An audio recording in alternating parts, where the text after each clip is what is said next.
Welcome to T-SAT. ఈరోజు మనం రసాయన శాస్త్రంలో భాగంగా కేంద్రక రసాయన శాస్త్రం గురించి నేర్చుకుందాం. ఓకే, ఒక పరమాణువులో ఉండేటువంటి మధ్య భాగంలో ఉన్నటువంటి భాగాన్ని మనం కేంద్రకంగా పేర్కొంటాం. ఈ కేంద్రకం లోపల మనకి ప్రోటాన్లు మరియు న్యూట్రాన్లు అనేటువంటివి ఉంటాయి. ఈ ప్రోటాన్లు న్యూట్రాన్లు ఉన్నటువంటి కేంద్రకం చుట్టూ ఎలక్ట్రాన్లు వృత్తాకార కక్షల్లో పరిభ్రమిస్తూ ఉంటాయి. మరియు ఈ కేంద్రకం ఆధారంగా జరిగేటువంటి రసాయన చర్యల ఆధారంగా మనకు ఉష్ణం అనేటువంటిది విడుదల కావడం జరుగుతుంది. మరి దీని గురించిన అధ్యయన శాస్త్రాన్ని మనము కేంద్రక రసాయన శాస్త్రంగా పేర్కొంటాము. ఈ కేంద్రక రసాయన శాస్త్రంలో ఉన్నటువంటి అంశాల గురించి నేర్చుకుందాం. సో మనకు ఇక్కడ చూసినట్లయితే ఒక పరమాణువు కనుక తీసుకున్నట్లయితే ఈ పరమాణువు అనేటువంటిది ఈ రకంగా మనకి విభజించడానికి వీలు లేనటువంటి అతి సూక్ష్మమైనటువంటి కణాన్నే పరమాణువుగా పేర్కొంటాము.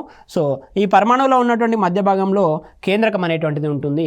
ఈ కేంద్రకం లోపల మనకి ద్రవ్యరాశి మొత్తం కూడా కేంద్రీకృతమై ఉంటుంది.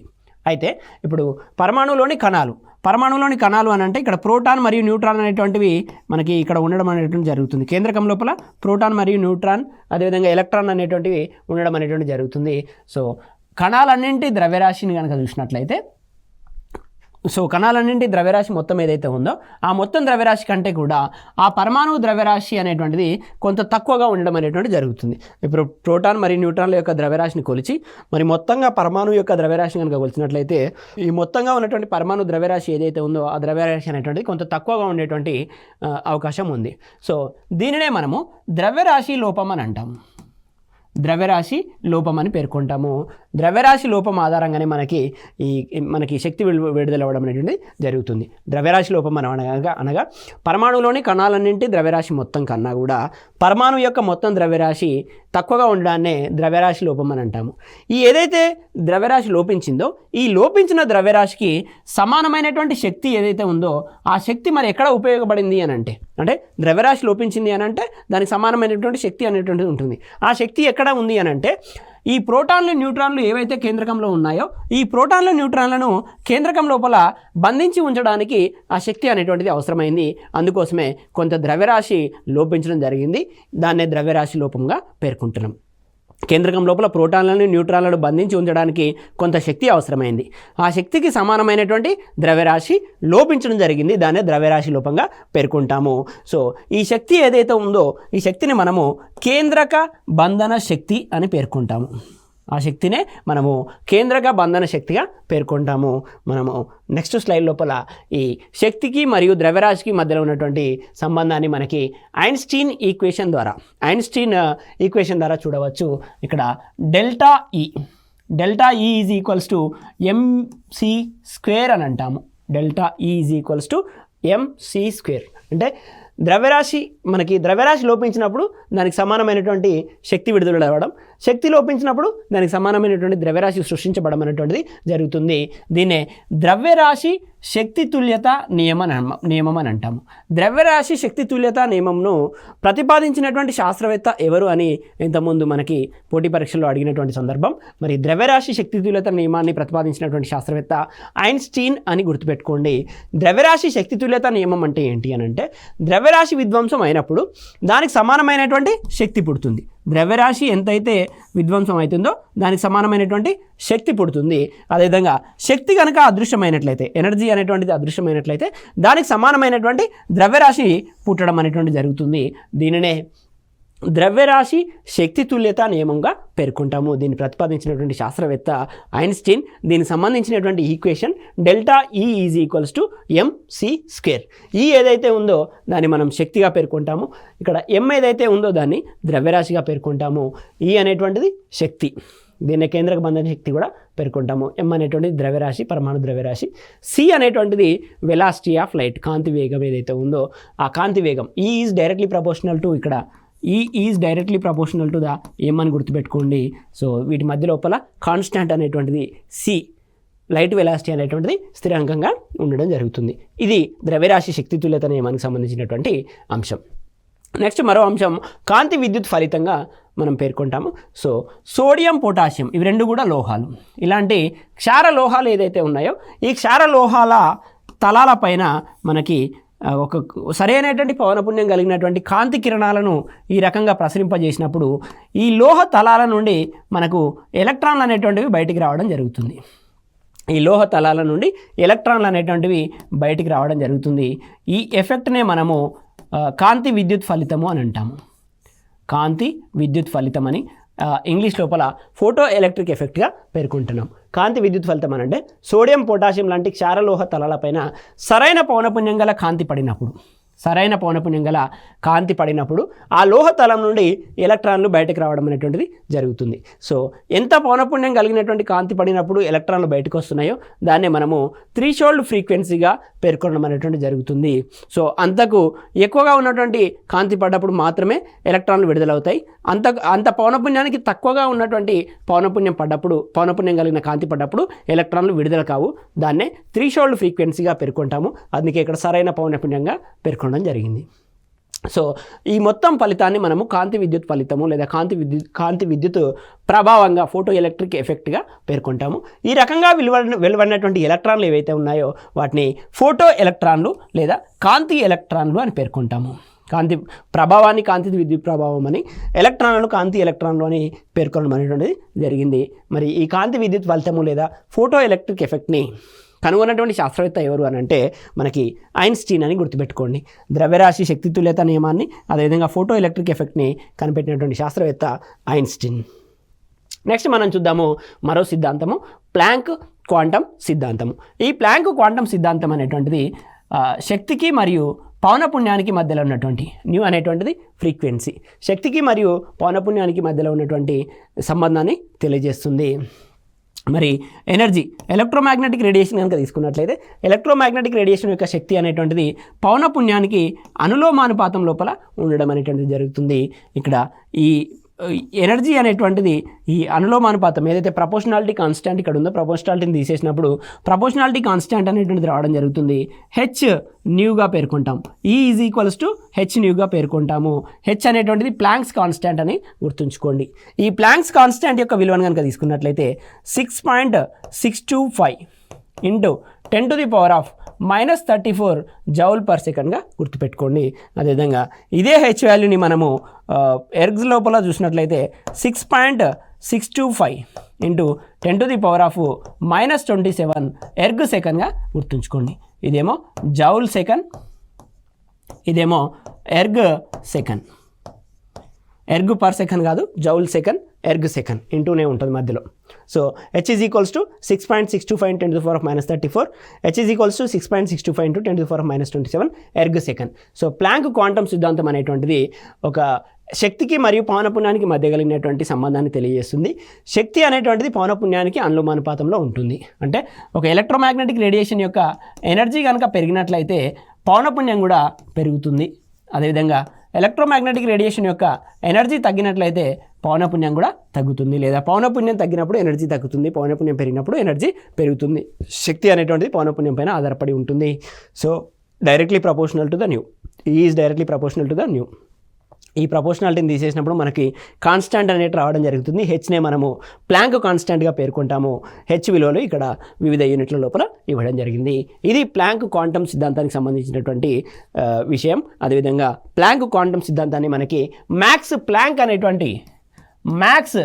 ప్లాంక్ అనేటువంటి శాస్త్రవేత్త ప్రతిపాదించడం జరిగింది. అందుకే ఆయన పేరు మీదుగానే ప్లాంక్ క్వాంటం సిద్ధాంతం అని ఆయన పేరు మీదుగానే ఇక్కడ తీసుకున్నటువంటి స్థిరాంకాన్ని ప్లాంక్ స్థిరాంకంగా పేర్కొనడం జరిగింది. నెక్స్ట్ మనకు ఉన్నటువంటిది ఈ కేంద్రక రసాయన శాస్త్రంని కనుక చూసినట్లయితే మనకు ఉన్నటువంటిది రేడియో ధార్మికత అనేటువంటి ముఖ్యమైన అంశము. సో రేడియో ధార్మికత అనేటువంటిది రెండు రకాలు. సహజ రేడియో ధార్మికత, ఇంగ్లీష్ లోపల రేడియో యాక్టివిటీ అని అంటాము. న్యాచురల్ రేడియో యాక్టివిటీ అని అంటాము. న్యాచురల్ రేడియో యాక్టివిటీ అంటే ఏంటి అని అంటే పరమాణు సంఖ్య 83 కన్నా ఎక్కువ గల మూలకాల కేంద్రకాలు ఏవైతే ఉన్నాయో, పరమాణు సంఖ్య 83 కన్నా ఎక్కువగా ఉన్నటువంటి పరమాణు కేంద్రకాలు ఏవైతే ఉన్నాయో అవి కొంచెం అస్థిరంగా ఉండడం అనేటువంటిది ఉంటుంది. సో పరమాణు సంఖ్య పెరిగింది కాబట్టి అస్థిరత్వం అనేటువంటిది ఉంటుంది. ఈ అస్థిరత్వం వలన కొన్ని రకాల వికిరణాలను ఉద్గారం చేస్తున్నాయి. ఈ అస్థిరత్వం వలన కొన్ని రకాల వికిరణాలను బయటకి విడుదల చేయడం అనేటువంటి జరుగుతుంది. ఆ రకంగా వికిరణాలను విడుదల చేసిన కారణంగా ఆ 83 కన్నా ఎక్కువ ఉన్నటువంటి అధిక మూలకాలు ఏవైతే భార మూలకాలు ఏవైతే ఉన్నాయో ఆ భార మూలకాలు అనేటువంటివి విఘటనం చెందడం జరుగుతుంది. ఈ రకంగా అస్థిరత్వం కారణంగా వికిరణాలను ఉద్గారం చేస్తూ విఘటనం చెందడాన్నే సహజ రేడియో ధార్మికతగా పేర్కొంటాము. సహజ రేడియో ధార్మికతగా పేర్కొంటున్నాము. ఇక్కడ ఇవి సహజంగానే అవి విఘటన చెందడం జరుగుతుంది. మనం ఏ రకమైనటువంటి మన ప్రమేయం ఏమీ లేదు కాబట్టి సహజ రేడియో ధార్మికతగా పేర్కొంటాము. రేడియో యాక్టివ్ ఎలిమెంట్స్ అన్నీ కూడా ఈ వికిరణాలను రేడియేషన్ని ఉత్పత్తి చేస్తూ ఉంటాయి. ఇది సహజ రేడియో ధార్మికత. మరి సహజ రేడియో ధార్మికతను కనుగొన్నటువంటి శాస్త్రవేత్త ఎవరనంటే హెన్రీ బెక్వెరెల్ అనేటువంటి శాస్త్రవేత్త మనకి ఈ సహజ రేడియో ధార్మికతని హెన్రీ బెక్వెరెల్ అనేటువంటి శాస్త్రవేత్త మనకి ఈ సహజ రేడియో ధార్మికతని కనుగొనడం జరిగింది. సో రేడియో ధార్మికత లోపల వికిరణాలు అనేటువంటివి బయటికి రావడం అనేటువంటిది చెప్తున్నాం. సో ఇక్కడ 83 కన్నా అధికంగా ఉన్నటువంటి పరమాణు అనేటువంటిది కొన్ని రకాల వికిరణాలను బయటికి పంపిస్తూ 2 మూలకాలుగా ఈ రకంగా విఘటనం చెందడం అనేటువంటిది జరుగుతుంది. 2 తక్కువ స్థాయి పరమాణు సంఖ్యలు కలిగినటువంటి మూలకాలుగా విఘటన చెందడం అనేటువంటిది జరుగుతుంది. సో ఇక్కడ విడుదల చేసేటువంటి వికిరణాలు ఏవైతే ఉన్నాయో ఆ వికిరణాలు అనేటువంటివి 3 రకాలు. ఆల్ఫా వికరణము మరియు బీటా వికరణము, అదే గామా వికరణము. వీటి యొక్క సింబల్స్ ఈ విధంగా ఉంటాయి. ఆల్ఫా, బీటా, గామా వికరణాలు అనేటువంటివి ఈ రకంగా ఉండడం అనేటువంటిది జరుగుతుంది. సో ఈ సహజ రేడియో ధార్మిక పదార్థాలకి ఉదాహరణలు కనుక చూసినట్లయితే యురేనియం మరియు థోరియం. థోరియం అనేటువంటిది పరమాణు సంఖ్య అనేటువంటిది 90 అని గుర్తుపెట్టుకోండి. థోరియం 90 ఏదైతే ఉందో ఇది 83 కన్నా ఎక్కువ ఉంది కాబట్టి మనకి సహజ రేడియో ధార్మికతకి ఉదాహరణగా పేర్కొనవచ్చు. ఈ విధంగా యురేనియం మరియు థోరియం అనేటువంటివి సహజ రేడియో ధార్మికతకి ఉదాహరణలు. అంటే ఇవి తమంతట తాముగానే వికిరణాలను ఉత్పత్తి చేస్తూ విఘటనం చెంది 2 తక్కువ స్థాయి మూలకాలుగా ఏర్పడడం జరుగుతుంది. నెక్స్ట్ మనం చూసినట్లయితే కృత్రిమ రేడియో ధార్మికత. సో ఆర్టిఫిషియల్ రేడియో యాక్టివిటీ అని అంటాము.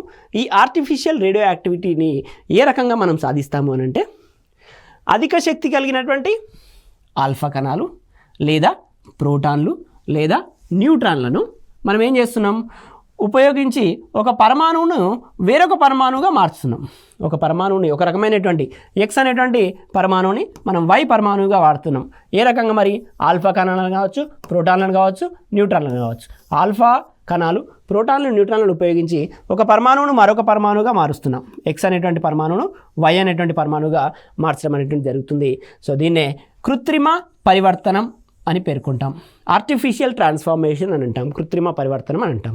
సో ఎప్పుడైతే ఒక పరమాణువును వేరొక పరమాణువుగా మనం మార్చడం జరిగిందో,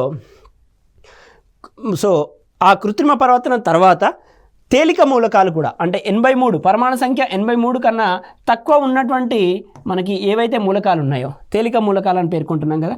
సో పరమాణు సంఖ్య 83 కన్నా తక్కువగా ఉన్నటువంటి మూలకాలు, తేలిక మూలకాలు కూడా రేడియో ధార్మిక పదార్థాలుగా మార్చవచ్చు. సో ఇప్పుడు ఎక్స్ అనేటువంటి మూలకం అనేటువంటిది పరమాణు సంఖ్య 83 కన్నా తక్కువగా ఉన్నటువంటి మూలకం.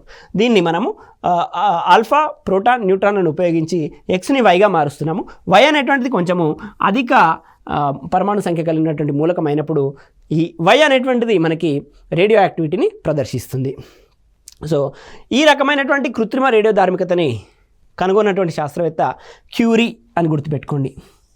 మేడం క్యూరీ అని అంటాం కదా. మేడం క్యూరీతో పాటు వారిద్దరు దంపతులు కూడా ఈ కృత్రిమ రేడియో ధార్మికత మీద ప్రయోగాలు జరపడం అనేటువంటి జరిగింది. ఉదాహరణలుగా మనము నెప్ట్యూనియం మరియు ప్లూటోనియం అనేటువంటి 2 మూలకాలని మనము ఇక్కడ ఆర్టిఫిషియల్ రేడియో యాక్టివిటీ, కృత్రిమ రేడియో ధార్మికతకి ఉదాహరణలుగా పేర్కొనడం జరిగింది.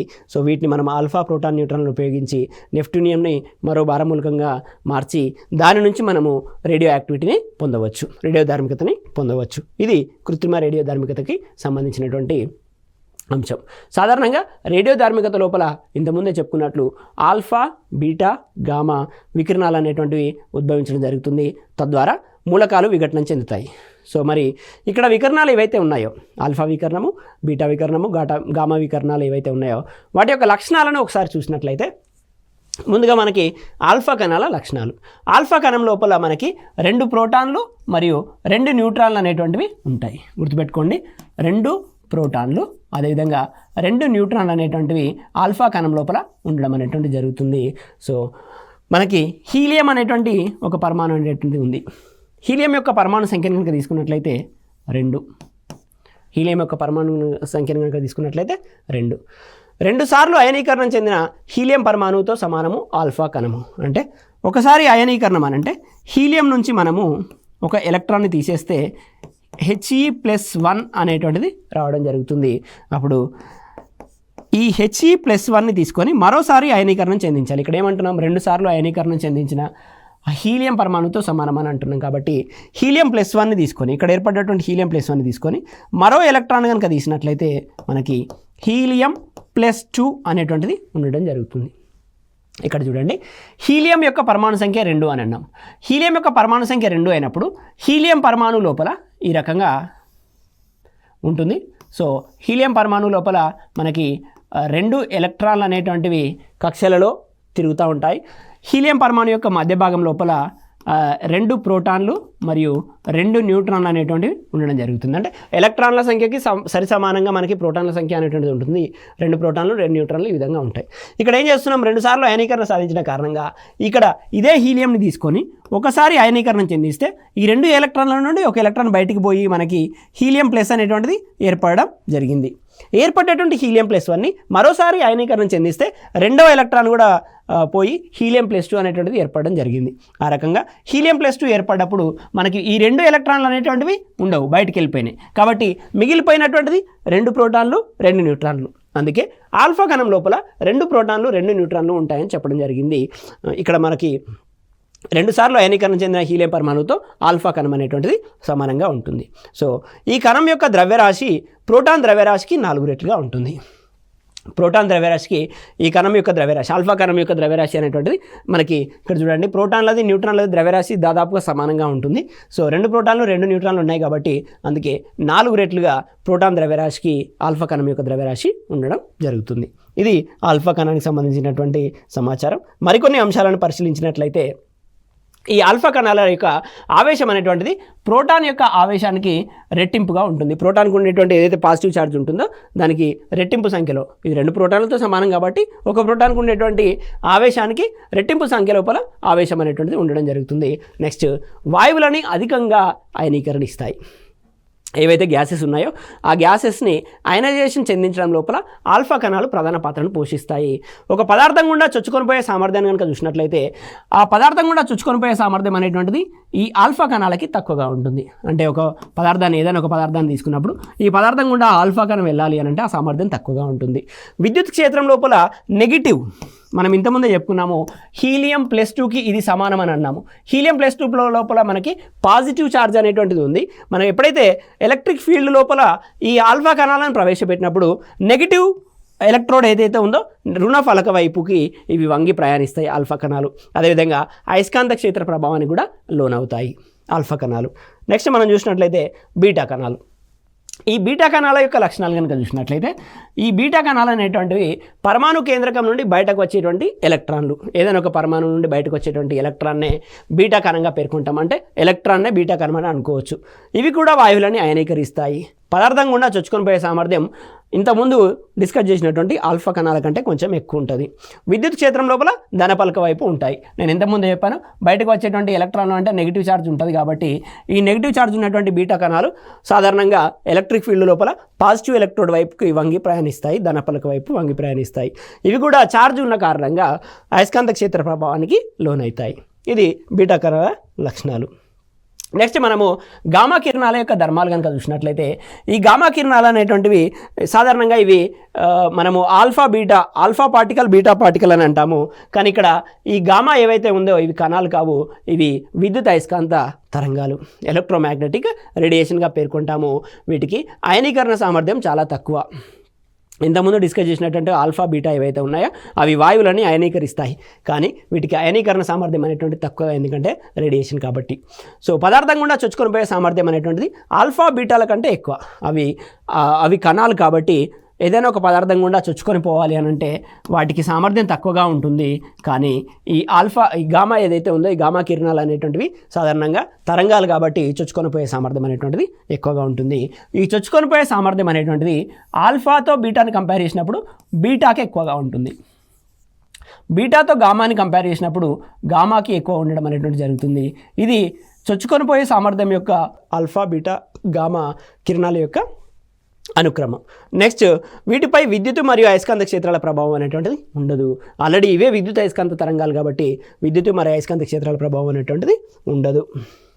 ఇది ఆల్ఫా, బీటా మరియు గామాలకు సంబంధించినటువంటి సమాచారం. సో నెక్స్ట్ రేడియో ధార్మిక పరివర్తన అంటాము, రేడియో యాక్టివ్ ట్రాన్స్ఫర్మేషన్ అని అంటాము. ఈ రేడియో ధార్మికత వలన ఒక అస్థిర కేంద్రకం మరో అస్థిర లేదా స్థిర కేంద్రకంగా రూపాంతరం చెందడాన్ని రేడియో ధార్మిక పరివర్తనగా పేర్కొంటాము. సో ఇక్కడ చూడండి, ఒక అస్థిర కేంద్రకం అన్స్టేబుల్ న్యూక్లియస్ ఏదైతే ఉందో ఆ అన్స్టేబుల్ న్యూక్లియస్ అనేటువంటిది మరో అన్స్టేబుల్ న్యూక్లియస్గా లేదా స్టేబుల్ న్యూక్లియస్గా రూపాంతరం చెందుతుంది. దీన్నే మనం రేడియోధార్మిక పరివర్తనగా పేర్కొంటాము. ఈ రేడియోధార్మిక పరివర్తనలో ఏం జరుగుతుందని అంటే ఆల్ఫా విఘటనము లేదా బీటా విఘటనం అనేటువంటిది జరుగుతుంది. అంటే ఒక అన్స్టేబుల్ న్యూక్లియస్ ఏదైతే ఉందో ఈ న్యూక్లియస్ నుండి ఆల్ఫా కణం బయటికి రావడం లేదా బీటా కణం బయటికి రావడం అనేటువంటిది జరుగుతుంది. సో ఆల్ఫా విఘటనం జరిగినప్పుడు ఏమవుతుంది, బీటా విఘటనం జరిగినప్పుడు ఏమవుతుంది అనే విషయాన్ని ఇక్కడ గమనిద్దాం. ఆల్ఫా విఘటనం వలన పరమాణు సంఖ్య అనేటువంటిది అటామిక్ నెంబర్ ఏదైతే ఉందో ఇది వెరీ ఇంపార్టెంట్ అండి. పరమాణు సంఖ్య లేదా అటామిక్ నెంబర్ అనేటువంటిది 2 మరియు ద్రవ్యరాశి సంఖ్య అనేటువంటిది 4 యూనిట్లు తగ్గడం అనేటువంటిది జరుగుతుంది. ఇప్పుడు ఎక్స్ యొక్క పరమాణు సంఖ్య అనేటువంటిది 64గా ఉంటే దీని నుండి ఒక ఆల్ఫా కణం విడుదలైంది అని అంటే ఇక్కడ వచ్చేటువంటి ఏదైతే పరమాణు ఉంటుందో దానికి పరమాణు సంఖ్య అనేటువంటిది 2గా ఉంటుంది. అంటే 2 యూనిట్ల పరమాణు సంఖ్య తగ్గుతుంది. ద్రవ్యరాశి సంఖ్య ఇక్కడ 128 ఉందనుకోండి, ఇక్కడికి వచ్చేసరికి 124 అవుతుంది.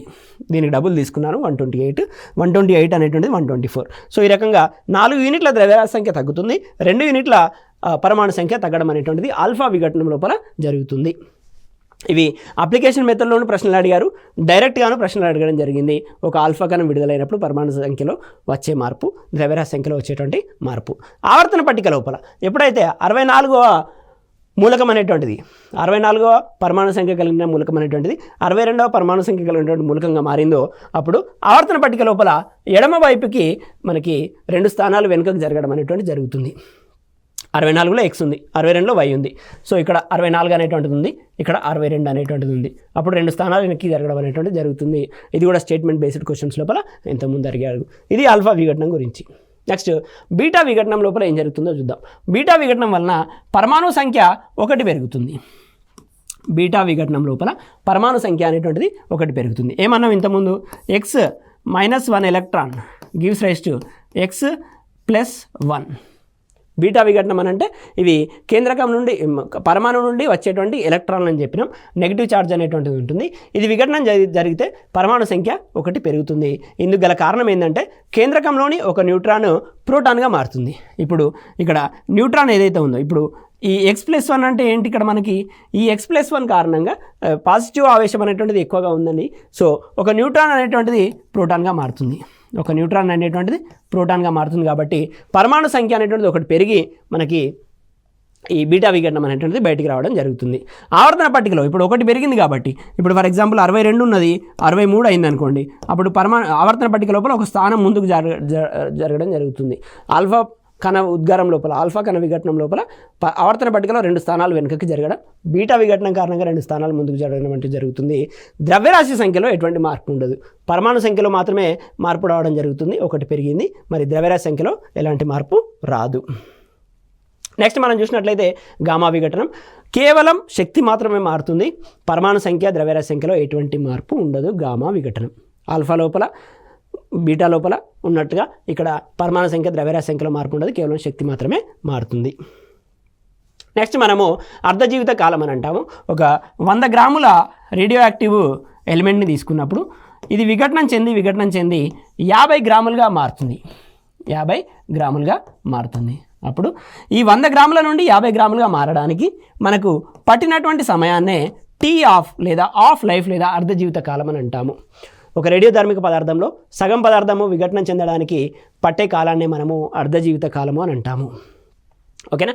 Tea half is equals to 0.693 by ల్యాండాగా పేర్కొంటాము. ఈ ల్యాండా అనేటువంటిది రేడియో యాక్టివ్ డిసింటిగ్రేషన్ కాన్స్టెంట్ అని అంటాము. ఓకేనా. T half is equals to 0.693 by lambda. So దీన్నే టీ ఆఫ్ అర్ధజీవిత కాలంగా పేర్కొంటాం. నెక్స్ట్ మనం చూసినట్లయితే కొన్ని రకాల రేడియోధార్మిక ఐసోటోపులు మరియు వాటి యొక్క ఉపయోగాలు. బేరియం 131ని ఎముకల గడ్డలను గుర్తించడానికి మనకి ఉపయోగించడం అనేటువంటిది జరుగుతుంది. అదేవిధంగా క్రోమియం 51 ఏదైతే ఉందో రక్త పరిమాణాన్ని గుర్తించుట, కాలేయ పనితీరును అంటే లివర్ ఫంక్షనింగ్ ఏ విధంగా ఉందనే దానికి క్రోమియం 51 అనేటువంటి ఐసోటోప్ని గుర్తించడం జరుగుతుంది. గాలియం 67 ఏదైతే ఉందో కణజాల గుర్తింపు, వివిధ రకాల కణజాలాల వ్యాధి పరిస్థితిని గుర్తించవచ్చు గాలియంని ఆధారం చేసుకొని. అయోడిన్ మనకు తెలుసు థైరాయిడ్ గ్రంథి పనితీరు లోపల మనకి ప్రధాన పాత్ర పోషించేటువంటి మూలకం అయోడిన్. అదే అయోడిన్ 123 అనేటువంటి ఐసోటోప్ని ఉపయోగించి థైరాయిడ్ గ్రంథి పనితీరును అధ్యయనం చేయవచ్చు. ఐరన్ ఏదైతే ఉందో మన రక్తం లోపల హిమోగ్లోబిన్ వర్ణద్రవ్యం లోపల ఐరన్ అనేటువంటిది ఉంటుంది. ఇక్కడ ఐరన్ 59 అనేటువంటి ఐసోటోప్ని ఉపయోగించి రక్తంలో ఐరన్ పనితీరును నిర్ధారించుట మరియు మెదడు లోపల ఉన్నటువంటి ట్యూమర్లు అదే క్యాన్సర్స్ అని అంటాం కదా, సో ఆ ట్యూమర్లని ఐరన్ 59 తోటి గుర్తించవచ్చు. ఫాస్ఫరస్ 42 తోటి రొమ్ము క్యాన్సర్, స్త్రీలలో వచ్చేటువంటి రొమ్ము క్యాన్సర్ని నిర్ధారించుటకు ఫాస్ఫర్ 42 అనేటువంటి ఐసోటోప్ని ఉపయోగిస్తారు. పొటాషియం 40 అనేటువంటిది శరీరంలోని అంతర కణాల మధ్యన ఒక కణానికి మరియు మరో కణానికి మధ్యన ఉన్నటువంటి స్పేస్నే అంతర కణాల మధ్య ఉన్నటువంటి ఖాళీ అని అంటారు. ఆ రకమైనటువంటి అంతర కణాల మధ్య ఖాళీలను గుర్తించటకు మరి పొటాషియం 40ని, అదేవిధంగా ఉల్కాపాతం యొక్క వయసును నిర్ధారించే లోపల కూడా పొటాషియం 40ని ఉపయోగిస్తారు. ఇవన్నీ కూడా రేడియో ఐసోటోప్లు, వీటి యొక్క ఉపయోగాలు. సోడియం 24 అనేటువంటిది రక్త ప్రసరణలో ఉన్నటువంటి సమస్యలను గుర్తించటకు, మెగ్నీషియం 29 అనేటువంటిది మెదడులో ఉన్నటువంటి కణతులను రక్తం గడ్డగట్టడం గుర్తించుట, అదేవిధంగా థైరాయిడ్ పరిమాణం ఆకృతిని, థైరాయిడ్ గ్రంథి ఏదైతే ఉందో దాని యొక్క పరిమాణం ఆకృతి, దాని యొక్క పనితీరును అయోడిన్ 123తో. థాలియం 201 అనేటువంటి ఐసోటోప్ని ఉపయోగించి సాధారణ రక్త ప్రవాహాన్ని పరిశీలిస్తారు. ఇవి రేడియో ఐసోటోపులు మరియు వాడి యొక్క ఉపయోగాలు. జతపర్సంలో అడుగుతున్నారు, జాగ్రత్తగా గమనించండి. నెక్స్ట్ మనకి 2 రకాల కేంద్రక చర్యలు అనేటువంటివి ఉన్నాయి. అవి ఒకటి కేంద్రక విచ్చిత్తి మరియు కేంద్రక సంలీనం. కేంద్రక విచ్చిత్తినే మనము న్యూక్లియర్ ఫిషన్గా పేర్కొంటాము. కేంద్రక సంలీనం ఏదైతే ఉందో కేంద్రక విచ్చిత్తినే మనము న్యూక్లియర్ ఫిషన్ అని అంటాము, ఫిషన్ అని. అదేవిధంగా కేంద్రక సంలీనాన్నే ఫ్యూజన్గా పేర్కొనడం అనేటువంటిది జరుగుతుంది. సంలీనం అంటే ఏంటి, విచ్చిత్తి అంటే ఏంటిది అనేది మనం నెక్స్ట్ చూద్దాం. కేంద్రక విచ్చిత్తి అని అంటే ఒక భార కేంద్రకము 2 దాదాపు సమాన ద్రవ్యరాశులు కలిగినటువంటి 2 YZ ఈ రకంగా రెండింటిగా విడిపోవడాన్ని కేంద్రక విచ్చిత్తిగా పేర్కొంటాము. యురేనియం కేంద్రకాన్ని ఒక ఉష్ణ న్యూట్రాన్ ఢీ కొట్టినప్పుడు యురేనియం కేంద్రకం అనేటువంటిది బేరియం గాను మరియు క్రిప్టాన్ గాను, న్యూరేనియం తీసుకొని ఒక న్యూట్రాన్తో ఢీ కొట్టినప్పుడు మనకి బేరియం గాను మరియు క్రిప్టాన్ గాను విడిపోతుంది. దీన్నే కేంద్రక విచ్చిత్తిగా పేర్కొంటాం. ఈ న్యూట్రాన్తో ఢీ కొట్టాలి ఉష్ణ న్యూట్రాన్ని. సో నెక్స్ట్ మనం శృంఖల చర్య అంటాం. ఇప్పుడు యురేనియంని న్యూట్రాన్తో ఢీ కొట్టడం అనేటువంటిది జరిగింది. ఇప్పుడు మనకి బేరియం మరియు క్రిప్టాన్ అనేటువంటిది రావడం జరిగింది. దీంతో పాటు మనకి మరో 3 న్యూట్రాన్ అనేటువంటివి రావడం జరిగింది.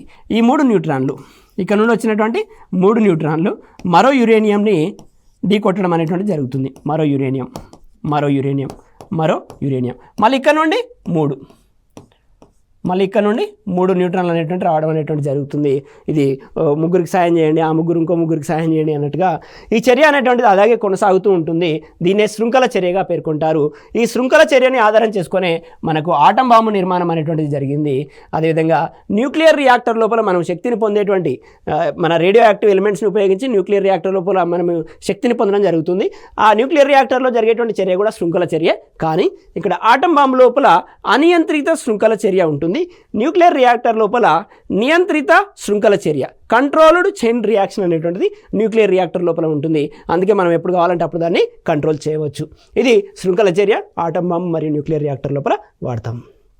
నెక్స్ట్ మనం చూసినట్లయితే కేంద్రక సంలీనం, ఇది మరో రకమైనటువంటి కేంద్రక చర్య.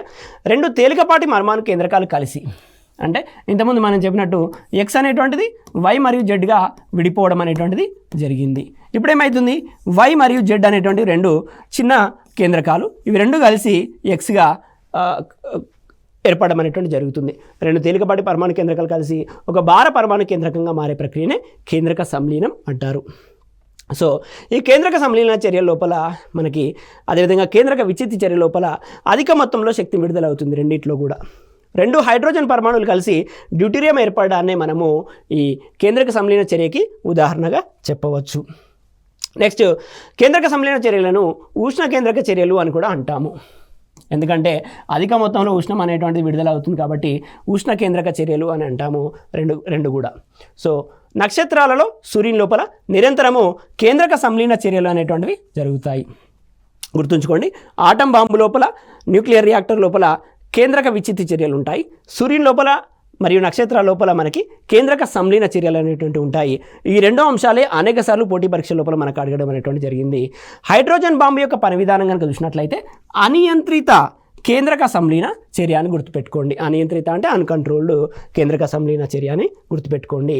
ఇది మనకి కేంద్రక రసాయన శాస్త్రము మరి దానిలో ఉన్నటువంటి అంశాల గురించి. మరో క్లాస్లో మరో పాఠ్యాంశంతో మేము ముందుకు వస్తాను. Thank you one and all.